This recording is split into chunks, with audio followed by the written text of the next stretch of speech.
माँ भैरवी रहस्य क्या है और इसका अगर मैं तंत्र में मीनिंग समझूं, इसका अर्थ क्या है? भैरव की जो शक्ति है वो है भैरवी, ठीक जी और तो पहले उसके लिए भैरव भी थोड़ा समझना पड़ेगा। जी।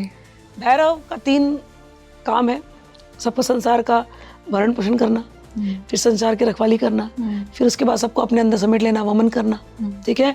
तो जो भरने वाला है, रखवाली करने वाला है, जो वमन करके अपने अंदर लेने वाला है, वो है भैरव। लेकिन वो करेगा कैसे ये सब? जब तक उसके पास शक्ति ना हो। उन भैरव की जो शक्ति है वो है भैरवी। तो आपने यदि पूछा भैरवी रहस्य, मिस्ट्री ऑफ भैरवी, यानी कि भगवान भैरव। भैरव कौन है? शिव का साक्षात स्वरूप। उन भगवान शिव की शक्ति भैरवी, वो भैरवी। भैरवी माँ इतनी पवित्र हैं कि उनकी साधना सिर्फ इस एक साधक नहीं करता है, बल्कि संगीत में भी उनकी साधना होती है। हम अक्सर सुनते हैं एक राग होता है जिसे कहा जाता है राग भैरवी। वो किस तरह से जुड़ा हुआ है भैरवी माँ की साधना से और क्या कुछ महत्व होता है उस राग का? तुमने बहुत ही अलग प्रकार का क्वेश्चन किया है, बट मैं इसका जो आंसर दूंगी 2 प्रकार से देती हूँ। एक तो आपने कहा कि उनको क्यों माना जाता है, क्योंकि मैंने कहा वो संगीत की देवी हैं, क्योंकि एक हाथ में पुस्तक है और माला लेकर के रखी है, तो ज्ञान की देवी है और संगीत ज्ञान है। जब हम दुर्गा सप्तशती पढ़ते हैं तो दुर्गा सप्तशती के सार में ये निकलता है कि 3 प्रकरण है ना, सरस्वती जी का, लक्ष्मी जी का और काली माँ का। तीनों प्रकरण का सार एक ही है कि इनका उद्गम कहाँ से आया? महालक्ष्मी। फाइनली चतुर्भुजा महालक्ष्मी है। वो चतुर्भुजा महालक्ष्मी ही काली बन गई, वो चतुर्भुजा महालक्ष्मी ही सरस्वती बन गई, वो चतुर्भुजा महालक्ष्मी उसी के अंदर लक्ष्मी के स्वरूप में आ रही है, दुर्गा के स्वरूप में आ रही है, काली के स्वरूप में आ रही है, अष्टमातृकाओं के रूप में आ रही है। तो जिस त्रिपुर भैरवी की पूजा तुम करना चाहते हो वही महालक्ष्मी है। भैरवी माँ भगवती की बात कर रहे हैं तो उनकी साधना में क्या कुछ गूढ़ और रहस्यात्मक प्रसंग आते हैं? भगवती ही गुरु है जी। तो गुरु के बारे में कहा जाता है अज्ञानतिमिरान्धस्य ज्ञानांजन शलाकया चक्षुरुन्मीलितं येन तस्मै श्री गुरुवे नमः। जिस श्री यंत्र की पूजा हम ललिता त्रिपुर सुंदरी की करते हैं उसी में भगवती त्रिपुर सुंदरी बैठती है। उनका मंत्र है, उनका आवरण मंत्र है।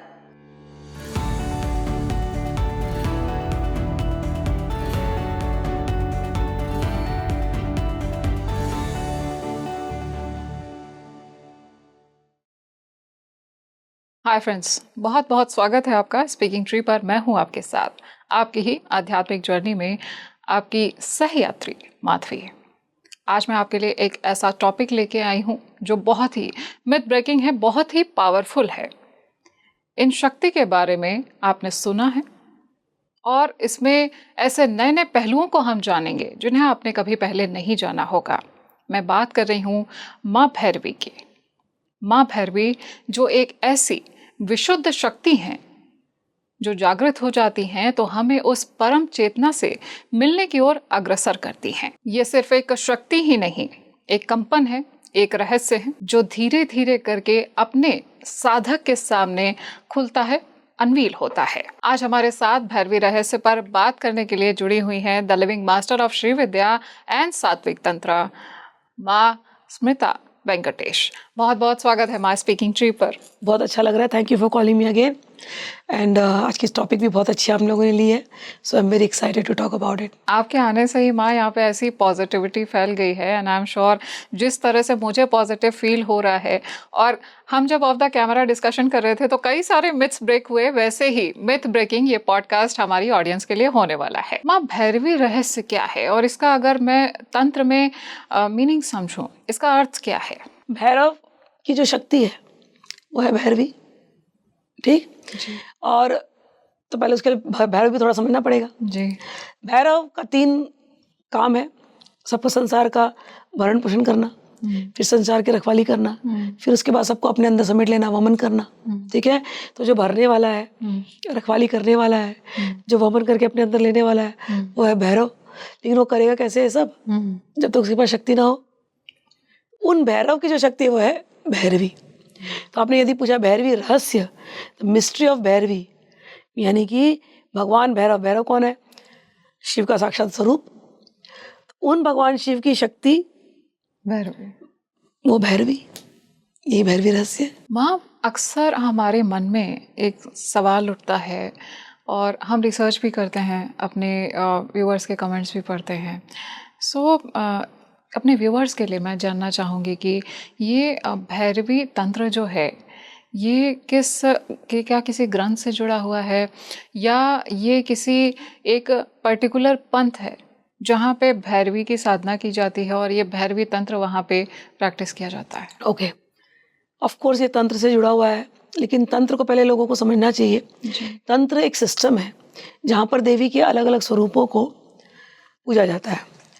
अब देवी के अलग अलग स्वरूपों को पूजने के लिए हम लोगों ने मतलब कई साल, तंत्र तो सती के समय से शुरू हुआ है। जी। ओके, जब सती का दाह हुआ था उसी समय 10 महाविद्या प्रकट हुई थी। तो उन 10 महाविद्याओं को हमने तंत्र में समाहित किया। उन 10 महाविद्याओं को समाहित करने में भैरवी का नाम आता है। उनका नाम है त्रिपुर भैरवी। त्रिपुर भैरवी, ठीक है। ये जो त्रिपुर भैरवी है, इनकी पूजा अलग अलग तरीके से होती है। श्री विद्या में भी इनकी पूजा होती है। तो भगवान शिव ने 64 तंत्र बनाए, 65वां तंत्र बनाया श्री विद्या। जी। 64 तंत्र में भगवान शिव ने बहुत सारे टोटके भी बताए, ये करने से होगा। जो षटकर्म है, षटकर्म की विद्या भी बताई। तो षटकर्म की विद्या बताने में उसमें भी कई बार भैरवी की पूजा बताई गई। जी।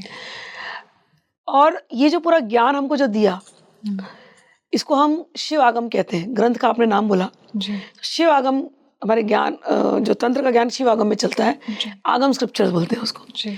तो आगम स्क्रिप्चर्स में जो ज्ञान चल रहा है वो आनंद भैरव और आनंद भैरवी के थ्रू चल रहा है। आनंद भैरव, आनंद भैरवी, ठीक है ना। जी। आप कामाख्या में जाएंगे तो कामाख्या में उमानंद भैरव है, तो वहाँ की भैरवी ये है। तो आनंद भैरव और आनंद भैरवी शिव का ही स्वरूप है। जी। ठीक। और जिसने हमें ज्ञान दिया वो भैरवी स्वरूप हुआ। तो सारे आगम में तंत्र का ज्ञान देने वाली वो भैरवी और भैरव का संवाद है। तो ये यहाँ से स्क्रिप्चर की जो आपने बात बोली वो यहाँ से शुरू होती है। तो जब हम भैरवी को देखते हैं तो तंत्रों में ये ज्ञान देने वाली देवी है। ये आपके अज्ञानता को छिन्न भिन्न करने वाली देवी है। ये आपके अंदर के सतोगुण, रजोगुण, तमोगुण की वजह से जो आप बंधे हुए हैं उनको काट देने वाली देवी है। जब आप भगवती के स्वरूप को देखते हैं, खास करके त्रिपुर भैरवी के स्वरूप को, उनके हाथ, 4 हाथों में एक हाथ से वो अभय ध्यान दे रही है। अभय करते हैं डरो मत। वरदान है कि सब प्रकार की इच्छा मैं तुम्हारी पूरी करूंगी। और दूसरे हाथ में उनके माला है और पुस्तक है। माला और पुस्तक, सही बात। तो भैरवी से डरने की बात ही नहीं है जी। और जो उनका स्वरूप है लाल रंग है, लाल रंग के कपड़े पहनती, वस्त्र। तो अब देखो पूरे स्वरूप को आप ध्यान करोगे, उन्होंने चंद्रमा लगाया हुआ है। तो चंद्रमा जब लगाया तो वो एकदम शीतलता को धारण कर रही है कि तुम संसार में तप रहे हो ना, आग में जल रहे हो ना, उनका दर्शन कर लो। केवल दर्शन मात्र से, केवल भगवती की आंखों और माथे का दर्शन मात्र से, यहाँ की चंद्रमा को देखने मात्र से तुमको शीतलता मिल जाएगी। और तुम्हें किस बात का डर है? डर ये रहता है कि कल होगा क्या, क्योंकि हम अज्ञानता में जी रहे हैं। जी। तो भगवती तुम्हें एक हाथ से ज्ञान दे रही है, पुस्तक। वो ज्ञान किस रूप में देगी? वो भगवती प्रकट होती है। किस रूप में प्रकट होती है? गुरु के रूप में प्रकट होती है। इसलिए हमारे यहाँ श्री विद्या में उनकी पूजा होती है और वो बिल्कुल गुरु के पास होती है। त्रिपुर भैरवी, गुरु यानी त्रिपुर भैरवी। ऐसे तंत्र में स्त्री गुरु का कुलांडव तंत्र पढ़ते हैं और त्रिपुरांडव में। तो भगवान शिव ने बोला है कि तंत्र में स्त्री गुरु का सबसे ऊंचा स्थान है। कहाँ से आया स्टेटमेंट? क्योंकि भगवान शिव स्वयं शिष्य बन करके, भगवती आनंद भैरवी बन करके उनको तंत्र का ज्ञान देती है। रियली? यस। तो सारा ज्ञान तंत्र को तो त्रिपुर भैरवी ने दिया। शिष्य कौन बने? ये लोग बात कैसे करते हैं? दोस्तों जैसे बात करते हैं। प्रिय, ये उत्तर दे दो। प्रिय, या कभी ये प्रश्न करती है, आप बता दो ना कि कलयुग के जीवों के लिए क्या करना चाहिए। तो दोनों आपस में प्यार से ऐसे बात करते हैं। लेकिन ज्ञान देने का श्रेय भगवान शिव आनंद भैरवी को देते हैं, क्योंकि ये उनका तंत्र शास्त्र है। तो इसलिए हमारे यहाँ तंत्र में शक्ति को सबसे ज़्यादा ऊंचा माना जाता है, स्त्री गुरु को सबसे ज़्यादा ऊंचा माना जाता है। वो जो स्थान है वो भैरवी का है। तांत्रिक साधकों को, अब मैं पुरातन काल की बात बता रही हूँ खोल करके, क्योंकि रहस्य की बात हो रही है। जी माँ। इस युग में इस क्रिया को, इस प्रक्रिया को बहुत हीन कर दिया गया है, गलत तरीके से दिया गया। जब पुरातन काल में जब ध्यान होता था, जी। और जब गुरु के पास, तांत्रिक गुरु के पास शिष्य जाते थे, तो उनमें अभी मैरिड कपल जब होता था, तो मैरिड कपल में उस व्यक्ति को, पुरुष को खास करके बताया जाता था कि भैया तुम्हारी स्त्री को तुम गुरु जैसे ही देखना। हमारे यहाँ गुरु में भी माता गुरु को पहला स्थान दिया गया। जी। समझ में आया ना? और हमारे यहाँ कहा गया कि सारी स्त्रियों में उसी देवी का निवास है। तो यदि तुम सच में अपने अंदर की शक्ति को जागरण करना चाहते हो, तो पहले तो अपनी माता को गुरु मान लो, उनको नमस्कार हमेशा। दूसरी, तुम्हारे जीवन में तुम्हारी बहन होगी, उनको भी तुम गुरु ही मान लो। तीसरी, तुम्हारे जीवन में तुम्हारी गर्लफ्रेंड होगी, गर्लफ्रेंड के अंदर भी उसी स्त्री को देखो, उसी भगवती को देखो, उनको ही गुरु मान लो। चौथी, तुमने उसको जीवन पर्यंत अपना लिया, वो भी तुम्हारी गुरु है। बहुत स्पष्ट शब्दों में कहा जाता है कि नारी गुरु वो भार्या का भी काम करती है, यानी प्रेम देने का काम जी, और वो माँ का भी काम करती है। इसी को हमने रसोपासना में, कृष्ण रसोपासना में सखी भाव कह दिया इसको हमने। समझ में आया ना कि सख्य भाव में हम जब पूजा करते हैं तो वैसा। तो हमारे यहाँ तंत्र में हमने कहा कि एक तरफ तो माँ बनकर स्त्री इतनी महान है कि यदि वो तुम्हारी पत्नी भी है ना, या तुम्हारी गर्लफ्रेंड भी है, तो एक तरफ माँ बन करके तुम्हें वात्सल्य देती है। माँ की कमी को हर व्यक्ति माँ को ढूंढ रहा है। हाँ। कभी इस चीज को गौर करना, मैंने अपने शिष्य को कई बार सिखाया कि हर व्यक्ति औरत के प्रति अगर वो कामातुर होता है जी, तो क्या देख करके कामातुर होता है? जी। उसके स्तन को देखकर कामातुर होता है। तो ये इसके पीछे लॉजिक है, क्यों वो स्तन को देख करके कामातुर हो रहा है? वो कामातुर नहीं हो रहा है, वो उस प्रेम को ढूंढ रहा है जो उसको पैदा होते ही माँ ने दिया था। बहुत सुंदर माँ। प्रथम अनुभव प्रेम का व्यक्ति को अपने माँ के स्तनों से हुआ है जी। वो उसके लिए पोषण था जी, वो उसके लिए सिक्योरिटी थी, वो उसके लिए सब कुछ था। स्पर्श का प्रथम अनुभव उसको माँ के स्तनों से हुआ है जी। चुम्मा से, सिर से नहीं हुआ। इसीलिए जब कभी अब वो व्यक्ति बड़ा हो रहा है, क्योंकि उसने उसके सबकॉन्शियस में वो प्रथम स्पर्श का प्रेम डीपली एज्ड है। धीरे धीरे वो बड़ा हो रहा है जी, शरीर बड़ा हो रहा है, सबकॉन्शियस आत्मा तो वैसी है, लेकिन अब वो स्पर्श माँ का छूट रहा है। 5 साल का हो जाता है तो माँ और बच्चा तो एकदम ही अलग हो जाते हैं जी। लेकिन वो व्यक्ति बड़ा होकर के भी जब कभी भी वो दुखी होता है, वो एक ही चीज तो चाहता है, बस माँ गले से लगा ले। क्या है उस गले लगाने में?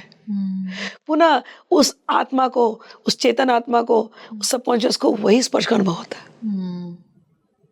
फिर माँ के बाद उसे वो प्रेम चाहिए। अब ये सारा खेल त्रिपुर भैरव भैरवी का है जी, तो वो काम वासना वाला भी प्रेम चाहिए, क्योंकि ये सृष्टि का काम होना चाहिए जी। उस समय जब कभी उसके जीवन में एक स्त्री, एक गर्लफ्रेंड बन के, एक प्रेमिका बन करके आती है, तब भी उसको प्रथम आकर्षण स्तनों की तरफ ही है, वो गले लगने की तरफ ही है, क्योंकि अंतरात्मा उसी चीज को ढूंढ रही है। तो हम जब कॉन्सेप्ट समझ जाते हैं ना गुरु के पास बैठ करके, तब वो स्त्री वो भोग्या नहीं हो जाती है, उसके प्रति और प्रेम आता है, उसके प्रति और रिस्पेक्ट आता है। हमारे यहाँ भगवती की पूजा उनकी योनि के द्वारा होता है जी। आप कामाख्या में कभी जाओगे, अब तो उन्होंने उस मूर्ति को ढक दी है जी, लेकिन पहले मंदिर के बाहर एक मूर्ति होती थी, हम छोटे छोटे थे तो कामाख्या आते थे जी, तो वो मूर्ति में भगवती बिल्कुल ऐसे प्यार खोल करके बैठी हुई है जी, और उसके जो योनि की भाग है वो दिखाई दे रही है जी, और जब मैं यंग थी, मैं मेरे पिताजी के साथ गई थी और बहुत सारे ग्रुप्स थे, जी, तो हम जब गए तो हम देख रहे हैं कि हमने सबने कुमकुम उठाया और उसी योनि भाग को हम उंगली से लगा कर चले आ रहे हैं जी, और किसी के मन में कोई काम भावना नहीं आ रही। जी। देखा जाए तो बड़ी अटपटी सी बात है। और उसी कामाख्या के गर्भगृह में जाओ तो कल केवल जल दिखाई देता है और जल के सामने एक मूर्ति है और मूर्ति के यहाँ पर मतलब दीवार के अंदर मूर्ति का स्कल्पचर बनाया गया है और एक प्रेग्नेंट लेडी है और उसके अंदर एक बच्चा है। तो मैंने मेरे शिष्य को बुलाया, मैंने कहा तुम उस जल का दर्शन बाद में करो जी। तुम जा रहे हो, अरे जल का दर्शन हो जाए, अरे अंदर में गर्भगृह में क्या है, गर्भगृह में क्या है, तुम गर्भगृह में क्या है पहले इस मूर्ति का दर्शन करो। वो मूर्ति दीवार के अंदर चुनवाई, क्यों नहीं देखता है चीज को, एक तरफ बलि दिखाई जाता है, एक तरफ वो मूर्ति है, जल्दी किसी का ध्यान नहीं जाता। मैंने कहा तुम अगर टच करो ना तो तुम इस गर्भ को पहले छुओ, तुम फील करो, तुम जाना चाहते हो ना गर्भ के अंदर क्या है, वो गर्भ के अंदर तुम हो, माता ने तुम्हें अपने गर्भ में घेर करके रखा है। तो मेरे बच्चों, मेरे स्टूडेंट्स हैं जी, उनको मैंने पहले वो पेट, प्रेग्नेंट लेडी का पेट जैसे बोलते हैं टच करवाया, मैंने फील कर माँ को, अब तू जाओ उस गर्भ के अंदर, वो गर्भगृह में उस पानी के अंदर सिर्फ तू है और माँ है। कामाख्या के दर्शन जब तू ऐसे करेगा ना तो तेरे अंदर काम वासना नहीं आएगी। बहुत दिव्य माँ। और फिर वो दर्शन करने के बाद हम बाहर आए, फिर वो मूर्ति थी बाहर जहाँ पर भगवती ऐसे बैठी हुई है। जी। अब लगा ले हाथ। हाँ। तेरा मन पवित्र है। हाँ। तेरे मन में उस योनि को छू करके भी अपवित्रता आ नहीं सकती। कुमकुम के लेप किया, अपवित्रता आ नहीं सकती। तो जब ये साधना, जिसको आपने भैरवी कहा, भैरवी रहस्य बता रही हूँ, हमारे गुरुदेव, मैं आपको मेरे पूर्व जन्मों की बात से बता रही हूँ। जी माँ। ठीक है, क्योंकि जब मैं बात करती हूँ तो मेरे कई सीन बाहर आ जाते हैं। मैं इस युग से नहीं हूँ, कई युगों से हूँ। जी माँ। ठीक है। तो जब हमारे गुरुदेव बताते थे कि भैरव भैरवी यानी ये जो तुम्हारे साथ बैठी है स्त्री, वो तुम्हारी भार्या है, वो तुम्हारी माँ है। तुम इसको छुओगी भी ना, काम वासना आएगी भी ना, तो भी वो काम वासना तुम्हारी पवित्र होगी। और भैरवी को भी यही सिखाते थे, ये तुम्हारे शिव है, ये तुम्हारे भैरव है। तुम दोनों जब एक दूसरे से मिलोगे तो उस पवित्रता से मिलना। तुम छुओगे, तुम स्तनों को छू सकते हो, तुम गुप्तांगों को छू सकते हो, लेकिन उस पवित्रता से छूना। क्यों? क्योंकि तुम्हें हमारा वो काम करना है। क्या काम करना है? ये सृष्टि, ये खेल हमने खेल खेल में बनाया। किसने बनाया? शिव और शक्ति ने। शिव शक्ति में इतना प्रेम है, इतना प्रेम है। आनंद भैरव, आनंद भैरवी, उनका नाम पड़ा उन्मत्त भैरव कामाख्या में। आनंद का जो हाईएस्ट ऑफ जो है ना, I am intoxicated in joy. वहाँ शराब की जरूरत नहीं पड़ती। जब इंटॉक्सिकेशन चढ़ता है तो वहां पर कामाख्या में उनको कहा गया उन्मत्त Bhairav. He is so intoxicated with the love of Kamakhya. तो उन्मत्त भैरव, उन्मत्त भैरवी ने इस संसार को बढ़ाया। योनि का स्थान है, योनि से इस ब्रह्मांड को बनाया। उनका वो पुत्र वहां प्रकट हुआ, ब्रह्मपुत्र, जिसने पोषण किया। ठीक, तो वो कामाख्या की क्षेत्र उन्मत्त भैरव, उन्मत्त भैरवी के स्वरूप में कामेश्वर कामेश्वरी आए। उन्होंने प्रेम किया, वो उन्मत्तता, वो आनंद से ब्रह्मांड बनाया। उस ब्रह्मांड में जीवों को बनाया, उन जीवों में हमको बनाया। और हम क्या? हम उनके अंश जी, हम उनके सेवक जी। तो हमें तो सेवा करनी है जी। तो हमको ये आज्ञा दी गई कि तुम अपनी पत्नी को बिल्कुल शक्ति के रूप में ग्रहण करो। और पत्नी को दिया गया तो ये भैरव है तो ये भैरवी है, तो उसको वैसा ही प्यार कर। और इस संसार को तुम अच्छे अच्छे पुत्र पैदा करो, अच्छी अच्छी लड़कियां पैदा करो। ये नहीं केवल पुत्र चाहिए, पुत्र चाहिए, पुत्र चाहिए, नहीं। हर लड़की उस देवी का स्वरूप मेरा ही स्वरूप है जी। तो खूब तुम योगिनियों को पैदा करो। जब लड़की पैदा हो गई तो उसको बोलते थे योगिनी पैदा हो गई। तो खूब योगिनियों को पैदा करो, खूब योगियों को पैदा करो। जब विवाह होगा तो भैरव भैरवियां हो जाएंगी। तो एक भैरवी नहीं है जी, जितनी स्त्रियां उतनी भैरवी, और जितने पुरुष, जितने बच्चे उतने भैरव। ये है भैरवी रहस्य। बहुत बहुत बड़ी बात कह दी माँ आपने। माँ, भैरवी माँ इतनी पवित्र हैं कि उनकी साधना सिर्फ इस एक साधक नहीं करता है, बल्कि संगीत में भी उनकी साधना होती है। हम अक्सर सुनते हैं एक राग होता है जिसे कहा जाता है राग भैरवी। वो किस तरह से जुड़ा हुआ है भैरवी माँ की साधना से, और क्या कुछ महत्व होता है उस राग का? तुमने बहुत ही अलग प्रकार का क्वेश्चन किया है, बट मैं इसका जो आंसर दूंगी दो प्रकार से देती हूँ। एक तो आपने कहा कि उनको क्यों माना जाता है, क्योंकि मैंने कहा वो संगीत की देवी हैं। क्योंकि एक हाथ में पुस्तक है और माला लेकर के रखी है, तो ज्ञान की देवी है और संगीत ज्ञान है, तो इसलिए त्रिपुर भैरवी को माना जाता है, भैरवी को माना जाता है। जहाँ तक राग की बात आती है, मैंने तो इतना म्यूजिक लर्न नहीं किया है, लेकिन क्योंकि मेरे हस्बैंड म्यूजिक में है और दोनों कर्नाटिक और वेस्टर्न हिंदुस्तानी जानते हैं, तो एक बार मुझे याद है कि हम लोग बहुत बातें कर रहे थे, तो मैं मंत्रों को की अलग अलग फ्रिक्वेंसी में बात कर रही थी जी, कि मंत्र को अलग अलग जपने से, बीज मंत्रों को हमारे अलग अलग चक्रों को टच करता है जी। तो मेरे हस्बैंड ने बोला, उस समय पे वो कुछ और पढ़ रहे थे बुक, तो मेरे हस्बैंड ने बोला कि हमारे में भी ऐसे ही है कि संगीत के नोट्स जो है वो अलग अलग चक्रों को टच करते हैं। अच्छा। मैंने कहा अच्छा, मेरे कौन सा सारे का मप्पा? बोले हाँ सारे का मप्पा।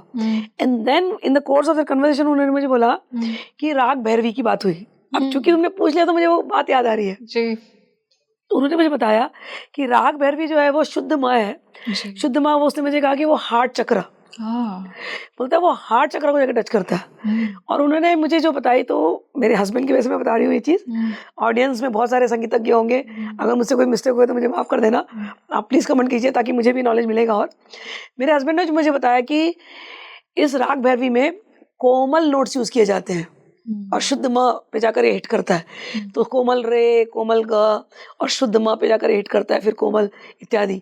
तो इस भैरवी राग को बिकॉज यूज्ड टू सिंग, अब मुझे याद आ रहा है उसी पे से को प्रैक्टिस कर देते थे। आई एम नॉट श्योर, शायद मोहम्मद रफ़ी का एक गाना या गाना याद नहीं आ रहा है, वो करते थे बहुत कि भैरवी में सुन भैरवी में करके, एंड यूज्ड टू प्रैक्टिस। और तो वो यही बोलते थे कि ये गाने जो है ना भैरवी राग को यूजली डिवोशनल सॉन्ग या प्रेम के सॉन्ग्स इस पर, या जोड़े के सॉन्ग्स, कपल के लिए गाने हैं, तो उस पर ये फिट होते थे। तो now since you are asking me, तो मुझे लगता है कि ये प्रेम की देवी है। और जैसे मैंने कहा आनंद भैरव भैरवी साथ में चलते हैं, तो आनंद की देवी है।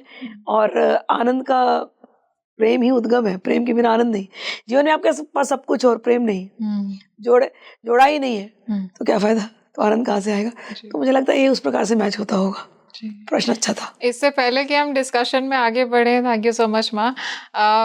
जो माँ ने बोला है आपको कि आप ज़रूर बताइए कि राग भैरवी कौन सा नोट टच करता है और आपको कितनी जिज्ञासा है राग भैरवी को लेकर के, हम उसी पे आगे डिस्कशन करेंगे। माँ, हम साधना की बात कर रहे हैं, भैरवी एक ऐसी शक्ति जो बहुत ही विशुद्ध है, उनकी बात कर रहे हैं, तो उनकी साधना में माँ क्या गुरु की आवश्यकता होती है? 100% होती है। देखो भगवती को जी नाम अलग अलग है, तो हमारी माई जी, तो कहने को भैरवी भैरवी बोल करके ऐसा लगता है कोई बड़ा शब्द है ऐसा लगता है जी लेकिन मैं उसको सरल भाषा में पहले बता देती हूँ जी कि भैरवी शब्द आता है भैरव से। तो भ 3 वर्ड है, भरण करने वाली, रक्षण करने वाली, और फिर वमन यानी सब कुछ जब हमारा समाप्त होता है खेला लीला, तो अपने में समा लेने वाले। तो ऐसे जब हम भैरवी को देखते हैं जी, तो आपको डर ही नहीं लग रहा है। तो वो मेरी माँ है, मैं उसको ऐसे ही बुलाते रहूं, मेरी भैरवी, मेरी आनंदी, मेरी उमा, है ना, तो हम ऐसे ही बुला सकते हैं। ये भैरवी अष्टमातृकाओं के रूप में भी प्रकट है।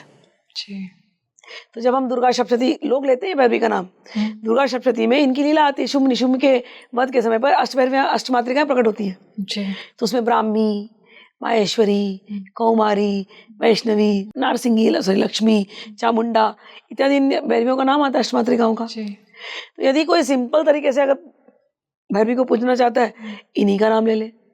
हे अष्टमातृकाओं, आपको प्रणाम है, हम आपको याद रखते हैं। हे अष्टमातृकाओं, 8 दिशाओं में आप हमारी रक्षा कीजिए। तो ये सरल हो गया। इनकी पूजा करना बहुत सरल है। दुर्गा देवी या काली, भगवती काली।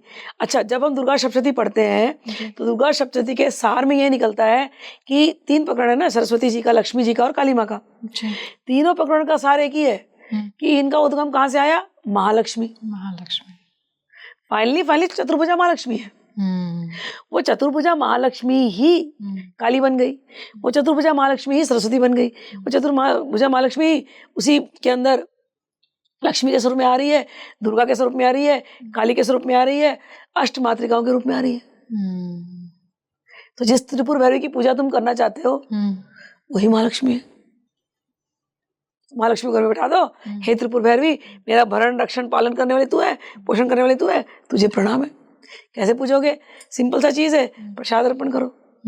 किसी को हम प्यार दिखाना चाहें तो फूल देते हैं, वस्त्र अर्पित करते हैं, जो हम ह्यूमन रिलेशंस में करते हैं एग्जैक्टली वही हम अपनी माँ को याद करना है। तो वो कितना सुंदर स्वरूप है ना जी। तो त्रिपुर भैरवी के फोटो को भी ऑर्डर कर सकते हो। तो बहुत सुंदर स्वरूप है, पुस्तक है, माला है, और क्या, तो माला से खुश होती है। तो माला जपो जी। कोई मंत्र नहीं आता तो एक ही मंत्र मैं तो बोलती हूँ, ओ माँ ओ माँ ओ माँ ओ माँ, इतना जपो। माँ को क्या, माँ को जब तुम छोटे बच्चे थे, नए पैदा हुए थे, जस्ट 1 डे जी, कैसे अपनी माँ को पुकारा, कौन सा मंत्र आता था, कौन सी बातें आती थी जी, तो माँ ने रखा। तो ये जो भगवती को बुलाना, माँ भगवती को ऐसे ही बुलाना बस, माँ माँ माँ करके। फिर भी किसी को रहता नहीं, इतने से आ जाएगी क्या। हमारे माइंड को ऐसा कंडीशन कर दिया सोसाइटी ने कि जब तक कठिनाई नहीं होगी जीवन में जी। तब तक तुम कुछ प्राप्त नहीं कर सकते हो। हम्म, तुम घिसोगे नहीं तो स्कूल में पास नहीं होगे, जी। तुम घिसोगे नहीं तो नौकरी नहीं मिलेगी, तुम घिसोगे नहीं डेटिंग एप्स पे तो ढंग का बंदाबंदी नहीं मिलेगी, तुम घिसोगे नहीं तो नौकरी में प्रमोशन नहीं मिलेगी। हमारे माइंड के ऐसी कंडीशनिंग हो चुकी है कि जब तक घिसोगे नहीं, जब तक कठिन रास्ता पकड़ोगे नहीं, तब तक भगवान प्राप्त नहीं होते। हम्म, लेकिन हम्म, भगवान का रास्ता अलग है, हम्म, उसके लिए घिसना ही नहीं है। जो पहले से ही प्राप्त है जी। उसको प्राप्त करने के लिए और कौन सा विशेष चीज करना है मुझे नहीं पता। हम्म, यही इल्यूजन भगवती ने क्रिएट करके रखा है। हम्म, दूसरा सप्तशती में कहते हैं कि ज्ञानियों की भी बुद्धि को उसने मोह करके रखा है। ऐसी है ये महामाया। तो ज्ञानी बन जाते हैं बहुत, यहाँ पे बहुत ज्ञान है, हमें अब स्क्रिप्चर्स का बहुत ज्ञान है। हाँ, देवी थोड़ी ऐसे मिलती है, जी। उसके लिए तुम्हें यंत्र बनाना पड़ेगा। हम्म, अब वो बना देंगे 4 ऐसे डायरेक्शन, ऐसे 4, उसमें 3 लाइन होंगी, उसमें 3 सर्कल होंगे, उसमें ट्रायंगल, उसमें फिर षोडश दल होगा, फिर उसमें अष्टदल होगा, उसमें ट्रायंगल बना रहेगा, उसमें एक मंत्र डालेंगे, उसमें अलग अलग देवता अलग अलग जगह बैठा देंगे और आपको यंत्र पकड़ा देंगे जी। और बोलेंगे अब इस यंत्र की पूजा कर। तो आपको लगेगा अच्छा अब यंत्र की पूजा करूंगा तो वो जो अंदर छुपी हुई मुझे प्राप्त होगी। और मैं तो अब ये सारे कई जन्मों से ये सारे खेल कर चुकी हूँ। इस जन्म में भगवती की कृपा से वो पर्दा आवरण हट गया है, तो मैं मजाक मजाक में बोल रही हूँ, लेकिन ये खेल के भी जरूरी है क्योंकि आपका मन इधर उधर भाग रहा है संसार में। जब आपके हाथ में ऐसा एक यंत्र पकड़ाते हैं और भगवती की शक्ति के हाथ गुरु आपको दे देते हैं और भगवती का एक मंत्र दे देते हैं, तो क्या होता है, आप रोज उस यंत्र के सामने बैठते हैं, गुरु पर आप निष्ठा रखते हैं, मंत्र निष्ठा, इष्ट निष्ठा, गुरु निष्ठा। क्या मेरे गुरुदेव ने मुझे बता दिया है, अब ये भगवती सिद्ध हो जाएगी, भगवती मेरे आके प्रकट हो जाएगी। आप इस श्रद्धा से जब आप बुलाना शुरू करते हैं, अब बुला तो उसी माँ को रहे हैं, लेकिन अब श्रद्धा से बुला रहे हैं। आपको जब लगता है कि मैंने घंटों बैठा, और जरूरी है जब आप घंटों बैठते हैं तो आपका माइंड फोकस होता है, फोकस होता है, फोकस होता है, और फोकस होते होते एक पॉइंट ऐसा आता है कि ये मन जो संसार में भटक रहा था वो रुकता है। वो रुकने की अवस्था होती है समाधि की अवस्था। उस समाधि की अवस्था में कभी फिर वो माइंड और एक्सपांड होता है और पूरे शरीर में वो एक्सपांशन फील होती है और फिर हृदय का चक्र खुलता है। और जब हृदय का चक्र खुलता है और जब पहली बार आपको भगवती का नाम लेकर के रोना आता है और आप फूट फूट के पटक पटक के अपने आप को रोते हो कि माँ तुझे तो ढूंढ रहा था और कुछ नहीं चाहिए, तू मिल गई, तब जाके आपकी साधना कंप्लीट होती है। तो वो जो आसानी से हो सकता था, अब आपने घूम करके किया, भटक भटक के कई जन्मों में गुरु से दिए हुए, गुरु के बताए हुए रास्ते पर आपने किया। तो आपका जो प्रश्न था कि क्या गुरु की आवश्यकता है, बिल्कुल आवश्यकता है, क्योंकि इस रास्ते का गाइड वही है। उसे ही पता है कि तुम्हारे अंदर क्या कमियां है, उसे ही पता है तुम्हें कौन सा मंत्र देना है। तुम सीधे सच्चे सरल भक्त हो ना, तो गुरु कोई और मंत्र इतना बड़ा देगा नहीं विधि। सिंपल सा नाम बोल करके बोलेगा प्रसाद चढ़ा, जा माँ के गाने गा, भजन गा, तेरा हो गया काम। वो भी तंत्र की क्रिया है। और तुम कॉम्प्लिकेटेड माइंड हो ना, खूब लॉजिकल आर्ग्यूमेंट, बुद्धिजीवी हो गए थे, तो गुरु तुम्हारा ऐसा कॉम्प्लिकेटेड प्रोसीजर बताएगा ना तुमको, घूमते रहे घूमते रहे घूमते रहे घूमते रहे। जिस दिन तू झुक जाएगा, जिस दिन तू सरेंडर कर जाएगा, जिस दिन तू गुरु को गुरु मान लेगा। कई बार शिष्य आते मेरे पास, they'll argue with me because they have their own notions and they think they can learn from everywhere else. But मैंने कई जन्मों की साधना में एक ही चीज पाया, जिस दिन आप अपने आप को अनलर्न कर दोगे ना, क्लीन कैनवास लेकर के, कि गुरुदेव अब हम आपके चरणों में, जो आपने बोला मैं तोते कैसे रिपीट करूंगा, उस दिन कहीं जाकर के साधना की सफलता की पहली सीढ़ी आप चढ़ते हो। तो माँ ऐसा कहा जा सकता है कि माँ भैरवी की साधना में जब गुरु की आवश्यकता होती है, तब जब आप गुरु के प्रति संपूर्ण समर्पण कर देते हैं तो आप माँ भैरवी को पा सकते। 100% बिना गुरु के माँ भैरवी को नहीं पा सकते। गुरु गीता तांत्रिक के लिए, सात्विक तंत्र के लिए गुरु गीता सबसे बड़ी ग्रंथ है जी। और उसमें क्या है, शिव भगवान ने, शिव ने गुरु की महत्व बोला है जी। और एक चीज बोला, ये जो मैं बोल रहा हूँ ये सब मेरा शासन है, शिव शासन, शिव शासन, शिव शासन। गुरु के बिना भगवती की साधना हो ही नहीं सकती, और ऐसे ही भैरव के बिना भगवती की साधना हो नहीं सकती। भैरव कौन? शिव। शिव कौन? गुरु। जो गुरु है, यह गुरु स शिव, यह शिव स गुरु। कि शिव किस रूप में आएंगे? गुरु रूप में आएंगे। गुरु रूप में आएंगे। और तुमने गुरु की अवहेलना कर दी तो तुमको कौन बचाएगा? सर्वदेवो मय गुरु, आचार्य ही गुरु है और उसके अंदर सारे देवता का वास है। और अगर गुरु को ही तुम अपना नहीं पाए, छूट गए तुम्हारे गुरु, तो तुमको कौन बचाएगा? शिव रूठ है तो तुमको गुरु मिल जाएगा, देह रूपी गुरु, कि बच्चे डर मत, शिव है ना, रूठ गए ना, तेरा ग्रह खराब है ना, मैं बता दे रहा हूँ तेरे को जी। तेरे पर कोई टोना टोटका हो गया ना, जादू, मैं तुझे विधि बता देता हूँ। गुरु तो ह्यूमन रूप में आकर के प्रेम से तुम्हारा हाथ पकड़ के गले लगा करके डांट के फटकार के कुछ कुछ करके आपको रास्ता दिखा देंगे। लेकिन अगर गुरु रूठ गए तो कौन रास्ता दिखाने रहेगा? तो भगवान शिव बोलते हैं गुरु को मेरा स्वरूप समझना। ललिता का नाम आता है, भगवती का नाम आता है, त्रिपुर भैरवी का नाम आता है जब आप उनके 1000 नाम को पढ़ो, कि शक्ति कौन? गुरु रूपिणी। तो गुरु तंत्र की तंत्र चलता है गुरु से, मतलब शक्ति से ही है। और भगवान शिव ने खुद अपना आदर्श रखा है। तो गुरु यानी भगवती त्रिपुर भैरवी स्वयं। माँ, हम भैरवी माँ भगवती की बात कर रहे हैं, तो उनकी साधना में क्या कुछ गूढ़ और रहस्यात्मक प्रसंग आते हैं? हमने इतनी देर जो चर्चा करी उसमें एक बात निकल के आई कि भगवती ही गुरु है। तो गुरु के बारे में कहा जाता है अज्ञानति मिरांधस्य ज्ञानांजन शलाकया चक्षुरुन्मीलितं येन तस्मै श्री गुरुवे नमः। कि गूढ़ बात जब तुम कहते हो तो गूढ़ का अर्थ यह है जो हमारी समझ में नहीं आ रहा। हमारी समझ में क्यों नहीं आ रहा? क्योंकि हमारे पर अज्ञानता का आवरण चढ़ गया। ठीक है।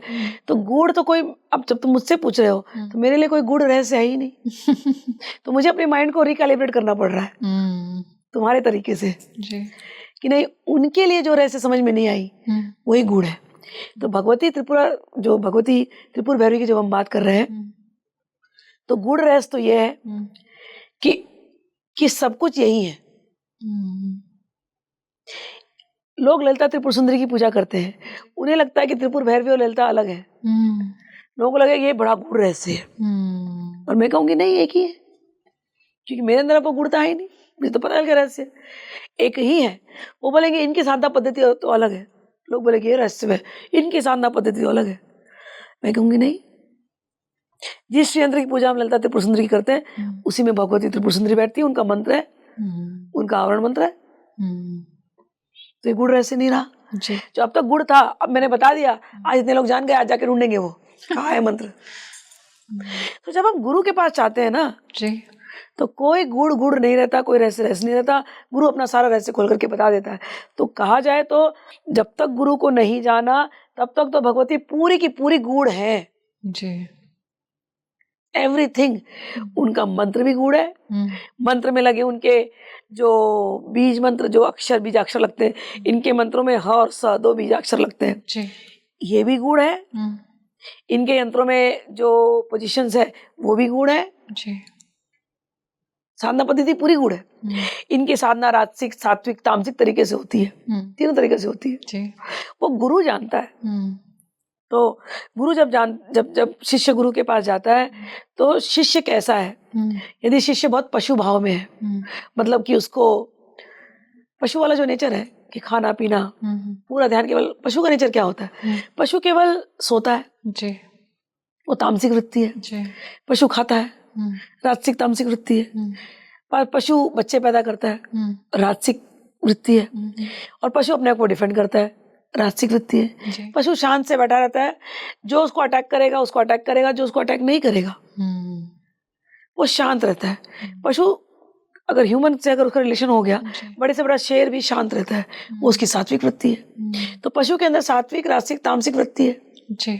आदमी क्या करता है, आदमी भी तो वही करता है, खाता है, सोता है और बच्चे पैदा करता है और अपने परिवार की रक्षा करता है। तो पशु में हमें कोई अंतर नहीं है जी। जब हम गुरु के पास जाते हैं तो गुरु देखते हैं कि इसका ध्यान कहाँ है, इसका ध्यान हमेशा मूलाधार पे ही रहता है, खाना है बस, अब इसको साधना, इसको अब आगे बढ़ाना है। लेकिन खाने पीने की भी आदत इसकी इतनी बुरी है कि इसको ऊंची ऊंची साधना क्या दे। तो उसके खान पान के हैबिट को इंटैक्ट रखते हुए गुरु फिर उसको उस प्रकार से मंत्र देते हैं। धीरे धीरे गुरु से जुड़ते जुड़ते उसका ज्ञान चक्षु जागने लगता है, उसको ज्ञान मिलते मिलते वो ट्रांसफॉर्मेशन होने लगता है। तो पुरानी आदतों को, जैसे कुछ आदतें, जैसे नॉनवेज खाने की आदत है, या ड्रग्स लेने की आदत है, या नॉनवेज या ड्रिंक्स लेने की आदत है, अब धीरे धीरे उसकी आंखें खुलने लगती है कि मुझे ये सब की आवश्यकता नहीं है। धीरे धीरे अपना वो ड्रग्स छोड़ देगा, नॉनवेज छोड़ देगा, स्मोकिंग हैबिट छोड़ देगा, खान पान में उसको नॉनवेज मतलब सब छूट जाएगा उसका। धीरे धीरे उसकी जो है एकदम सात्विक खाने होने लगेंगे। तो वो टाइम साधना काल जिसको हम कहते हैं, उस समय पे ये जो साधक जब पहली बार आया था, जो पशु वृत्ति में था, जो पशु साधक था, अब चूंकि वो साधना कर रहा है, अपने आप को ट्रांसफॉर्म कर रहा है, अपने अंदर की काम भावना को, क्रोध भावना को, अब वो वर्क कर रहा है, उसके ऊपर अवेयर हो रहा है। तो ये पूरी जो पीरियड है, उस समय उस साधक को वीर साधक कहते हैं, कि is working on his animalistic nature. ठीक है ना, उसके अंदर अत्यधिक काम भावना है, हर स्त्री को देख करके उसके मन में गलत स्वभाव, और उसको रियलाइजेशन है कि मैं क्यों देख रहा हूँ ऐसे, आई वांट टू कंट्रोल। तो कंट्रोल होता नहीं, तो गुरु के पास जाकर के कन्फेस करता है, तो गुरु उसको जो भी मंत्र देते हैं, या गुरु पे को याद करते करते, या गुरु जैसे मैंने अभी बताया कि अपनी भैरवी को याद कर, और उसके प्रति माँ की भी भावना रख ले, उसके प्रति तू रख सकता है, क्योंकि भैरवी भारे या भैरवी माँ दोनों है। ठीक है ना। तो पवित्रीकरण का ये जो प्रोसेस है, उसको वीर साधक बोलते हैं। फिर एक समय ऐसा आता है कि वो साधक इतना पवित्र हो जाता है कि हर स्त्री में उसको माँ ही दिखाई देती है। वो रामकृष्ण परमहंस से बढ़कर के कोई तांत्रिक नहीं था जी। सात्विक तंत्र में रामकृष्ण परमहंस से बढ़कर के कोई तांत्रिक नहीं था। रामकृष्ण परमहंस अपनी पत्नी के अंदर ही काली देकर के पूज रहे, उनके अंदर तो कोई काम भावना नहीं थी जी। उन्होंने तांत्रिक साधना में भैरवी एक आई उनको अच्छा साधना सिखाने के लिए। और भैरवी वो जो साधना थी, मैंने ये गॉस्पेल में, ये रामकृष्ण कथामृत में पढ़ा था कि वो साधना में ऐसा है कि सामने एक भैरव है, भैरवी, वो कॉपुलेट कर रहे हैं, मतलब दे आर, जो साधना में यही है कि they are in union with each other, Bhairav and Bhairavi are in union with each other. और यहाँ भैरवी इनकी गुरु बनकर के बैठी हुई है, और रामकृष्ण परमहंस यहाँ बैठे हुए हैं, उस सीन को वो देख रहे हैं। भैरवी ने कहा कि तू हमेशा माँ माँ माँ जैसे देखता है काली को, लेकिन वो काली ये स्वरूप भी, ये प्रेम का स्वरूप भी लेकर के भरण पोषण करती है। साइकोलॉजिकली बहुत जरूरी है इस चीज की, तो इसको भी देख, काली के स्वरूप को भी तू देख। तंत्र में हमने इसका भी रिस्पेक्ट किया है, भैरव भैरवी का मिलन का। और जब वो देखते रहे, उनको समाधि लग गई, उनको प्रेम आने लगा कि वाह, ये भैरव भैरवी नहीं है, ये साक्षात कामेश्वर कामेश्वरी का ये पूरा खेल है। वो उसी दृश्य से, जहां पर एक स्त्री और एक पुरुष का मिलन हो रहा है, उसी दृश्य से रामकृष्ण परमहंस आनंद में झूम रहे हैं कि वाह मेरी काली, तेरा ही तो ये सब कुछ है, ये ब्रह्मांड तेरे गर्भ से निकलते, वाह मेरी कामाख्या। तो भैरवी की साधना को जो गूढ़ रहस्य अभी आपने बोला जी, तो गूढ़ तो अब कुछ गूढ़ रहा नहीं, सब रहस्य खुल गए गुरु के हिसाब से। तो इस प्रकार से जो साधना, जो आप पूछ रहे हो, तो साधना के अलग अलग चीज है। तो पशु भाव से वीर भाव, वीर भाव से दिव्य भाव, दिव्य भाव में रामकृष्ण परमहंस जैसे, स्वामी विवेकानंद जैसे बन जाना। विवेकानंद के अंदर किसी को देख करके काम भावना आई, तो जाकर के मिर्ची अपने आंखों में फूंक लिया। तंत्र का यदि कोई साधक होना चाहता है ना, तो उच्चतम यदि तुम आदर्श रखना चाहते हो ना, तो तुम स्वामी विवेकानंद को आदर्श बना लो। ये है तुम्हारी अंतिम गति। तुम आदि गुरु शंकराचार्य, जिन्होंने हमें श्री विद्या तंत्र दी, तुम इनको अपना गुरु बनाओ, इनको अपना आदर्श बनाओ। हम बात कर रहे थे अभी भैरवी साधना की, तो इसमें जब गुरु अपने साधक को वीर साधक में कन्वर्ट कर देता है, और वो एक ऊंचाई, उस स्तर को, पवित्र स्तर को सात्विक तंत्र में जब साधक पा लेता है, उसके बाद में क्या होता है? वो स्वयं देवी में हो जाता है, रामकृष्ण परमहंस जैसा हो जाता है। इतनी शक्ति रामकृष्ण परमहंस में थी जी। वो खुद नहीं कभी पब्लिक प्लेटफॉर्म पे आए जी, उन्होंने ऐसी ऐसी आत्माओं को बुलवाया धरती पर जी। स्वामी विवेकानंद जैसी आत्मा को बुलाया। स्वामी विवेकानंद जी ने जो छोटी उम्र में जो काम कर लिया, आदि गुरु शंकराचार्य की उम्र कितनी छोटी थी, उतने छोटे से उम्र में उन्होंने परिवर्तन कर दिया जी। तो जब व्यक्ति उस लेवल पे पहुंचता है ना, दिव्य साधक बन जाता है, फिर वो कभी नीचे गिरता नहीं है। वो शरीर छोड़ करके भी जाएगा ना, तो जब जब धर्म का पुनरुत्थान होना होगा जी, वो वापस आएगा। आज मैं आई हूं ना, तंत्र का जब एक बिल्कुल नेगेटिव रूप आने लगा है। हमारी गुरु परंपरा ने मुझे 4 परंपराओं से तैयार किया, मुझे स्त्री शरीर में भेजा, क्योंकि इस तंत्र में स्त्री का ही सबसे बड़ा मान है। और उस शुद्ध परंपरा को, सात्विक परंपरा को वापस से, जिसको बोलते हैं ना, पुनः स्थापना करने के लिए आज आपके प्लेटफॉर्म के माध्यम से मैं यही तो कर रही हूँ। आपको स्त्री बना करके भेजा है, कोई आदमी मेरा इंटरव्यू नहीं ले रहा है। ये कोई हमारा प्लान क्या नहीं है जी। ये उस भगवती का प्लान किया हुआ है कि 2 सशक्त स्त्रियां बैठ करके इस सुंदर ज्ञान का, इस त्रिपुर भैरवी के इन सुंदर बात को दुनिया में फैलाने का आज हम लोगों के सर पर ये जो भी बोलो एक हम लोगों को मिल गया, एक टैग उनकी कृपा से।